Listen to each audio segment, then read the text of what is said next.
Tem até uma frase muito famosa que diz que comunicação é aquilo que você... É a arte de entender o que não está sendo dito.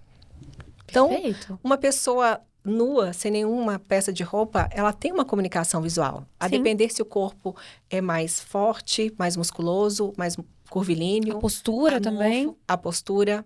Então, você não precisa de maquiagem, você não precisa de óculos, nada. Você já tem uma comunicação visual. E essa comunicação visual é o que a gente chama também de primeiras impressões. Que é aquilo que nós captamos como essa mensagem no primeiro momento muito rápido, 1/10 de segundo. É o suficiente para você formar o julgamento de alguém e esse julgamento não se desfaz. Ou deve ser muito difícil, né? Não, sabe, Dani? Vou pegar acabei de falar que eu era tímida na adolescência. Aham.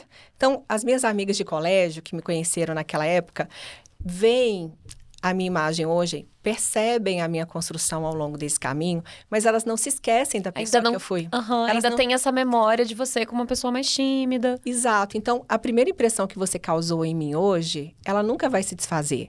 Eu posso encontrar a Dani daqui a 6 meses, 1 ano, e perceber mudanças em você, mas até o fato de eu falar, nossa, Dani, como você mudou, Já mostra que você sabe como eu era antes e você me reconhecer daquela forma, já né? tem uma referência, já tem um ponto de partida. Então, quando eu te vejo, olha, a Dani, mas ela mudou, porque antes ela era assim, agora ela está dessa maneira. Então, não se desfaz uma primeira impressão. Olha só. E essa impressão não é o que as pessoas também colocam no jargão popular de como você está vestido para o ambiente X ou Y. Isso rola muito em entrevista de emprego, né? Se veste bem, porque a primeira impressão é que fica, o entrevistador vai estar ali te encontrando, ou para um primeiro date, enfim. Esse termo, semanticamente, neuronalmente, está equivocado no jargão popular. Quando a gente fala assim, olha, o advogado causou uma má impressão porque ele estava com o terno amassado. Então, isso já não está no nível das primeiras impressões. Então, falando um pouquinho agora desse processo dentro do nosso cérebro, da nossa cabeça. Nós temos 3 andares, 3 camadas no cérebro. Um, que é o mais básico, responsável pelas nossas funções vitais, temperatura, homeostase, que é o reptiliano. O do meio é o cérebro emocional, onde está a amígdala, e é responsável por 2 emoções básicas, o prazer e o medo. Então, nossos ancestrais, os homens das cavernas, só tinham esses 2. E desde aquela época, o que trouxe à humanidade, falando agora de uma perspectiva da evolução humana aí, foi essa capacidade de identificar aquilo que ameaça a sobrevivência e aquilo que causa prazer, ou que é inofensivo para a nossa existência. Depois, o Homo sapiens trouxe o cérebro mais sofisticado, que é o córtex, a camada de fora, que é responsável pela habilidade motora fina, a fala, a cognição, a inteligência e outras funções que só nós temos.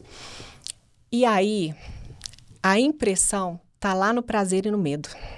Quando eu te olho, Dani, pela primeira vez, eu não estou me preocupando se essa jaqueta jeans é o ideal para se vestir na Hotmart, se seu cabelo é loiro ou escuro.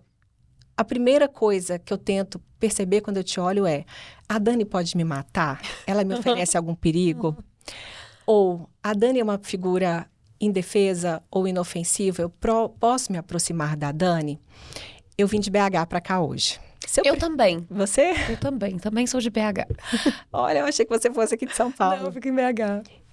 Se nós duas cruzássemos aqui na esquina com 2 pessoas desconhecidas conversando, a gente precisasse se localizar aqui na cidade, pedir uma referência, uma dessas pessoas tem um rosto mais reto, muito ângulo de mandíbula, o queixo projetado, mais alta, mais forte, mais vigorosa, e a outra é mais curvilínea, bochecha, o corpo também mais curvilíneo, mais baixa. Eu ia nessa segunda. Automaticamente. E mesmo com todo o conhecimento que eu tenho, o meu cérebro não ia pensar, eu vou nessa daqui porque essa transmite mais suavidade. Não, é natural do ser humano, porque a função de tudo, ao final do dia, é garantir a perpetuação da espécie. Então, primeiras impressões são sobre prazer e medo. E na instintivo, né? Não é algo que você programa como você quer perceber. Né? Não, você reage. Perfeito. Então, e hoje nessa selva de pedra que a gente vive, na contemporaneidade, todas as primeiras impressões podem ser separadas nessas duas colunas. O que é o prazer hoje em dia?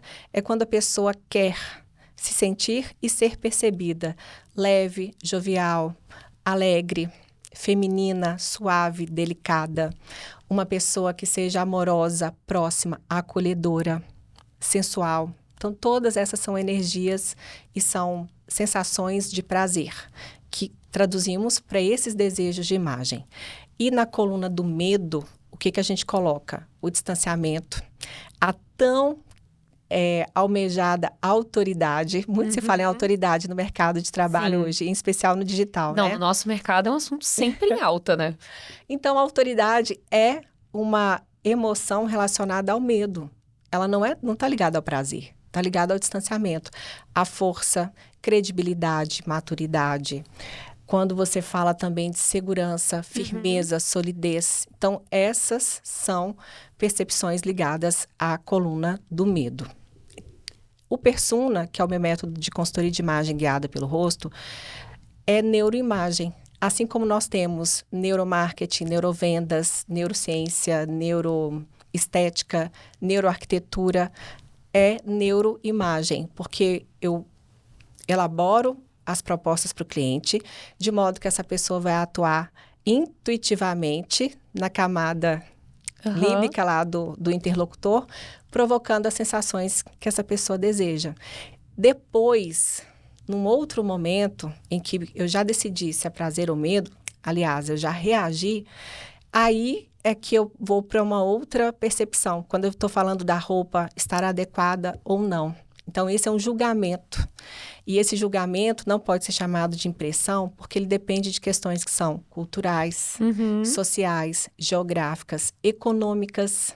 Um exemplo muito básico que eu gosto sempre de dar para falar da diferença entre adequação e impressão.